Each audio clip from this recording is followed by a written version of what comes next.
Bonjour à tous, moi je m'appelle Sazintra Xelarsami. Aujourd'hui, je vous présente mon projet de recherche sur la direction du professeur Frédéric Caral. Le titre de mon projet est Traduit en taille Le Petit Prince de Saint-Exupéry. Comparaison de la traduction directe français-thaï et de la traduction indirecte français-anglais-thaï. Dans ce projet, j'examine les différentes approches de traduction du célèbre ouvrage Le Petit Prince d'Antoine de Saint-Exupéry en thaï. Elle compare la traduction directe du français au thaï avec la traduction via l'anglais. Ensuite, pour la problématique et l'objectif, ma question est, est-ce que la traduction directe est plus fidèle à l'original en français que la traduction indirecte via l'anglais? Cette question nous conduit à formuler une hypothèse. Nous pensons que la traduction via l'anglais est susceptible d'être plus éloignée du sens original que la traduction directe, car le texte subit une double déformation. Et ensuite, notre objectif est donc d'analyser comment différentes approches de traduction affectent la perception et la compréhension du texte original et de déterminer laquelle est la plus éloignée du sens original.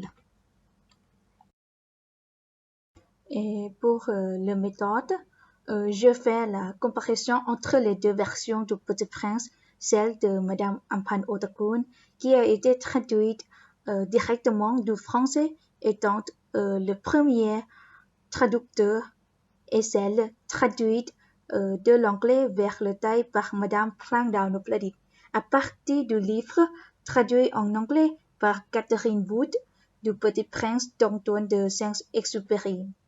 J'utilise cela comme critère pour repérer les différences. Il y a aussi de l'utilisation du dictionnaire de Robert et du dictionnaire français-thaï pour aider à comprendre des mots que je ne comprends pas. Une fois les facteurs identifiés, je fais l'analyse de la traduction à lettres de la théorie de la traduction et résumer les résultats de l'analyse pour répondre aux hypothèses de la recherche. Et pour les résultats, après j'ai fini l'analyse, je trouve que mon hypothèse n'est pas vraie ou fausse, mais la version Otakun est plus proche. Dans ce cas, cela dépend du traducteur. Il y a deux types de traducteurs qui sont sourciers et ciblistes. Nupladit est la traductrice sourcier qui traduit mot à mot, mais Otakun est la traductrice cibliste. Cette traduction donne l'illusion d'un texte directement écrit dans la langue cible.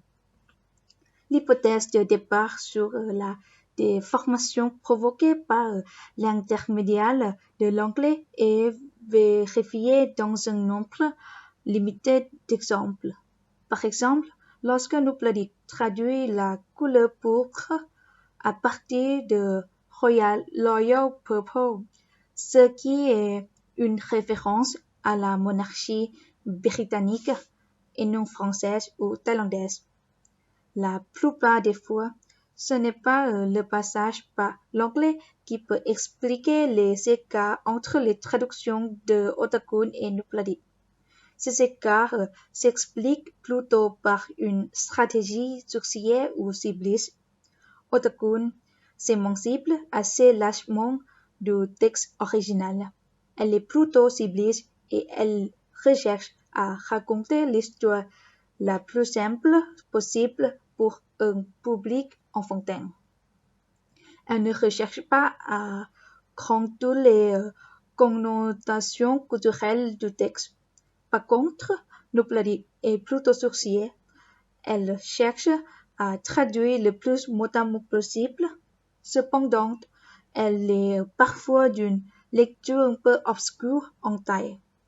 Par crainte de s'éloigner du texte original, produit des formules peu naturelles en taille.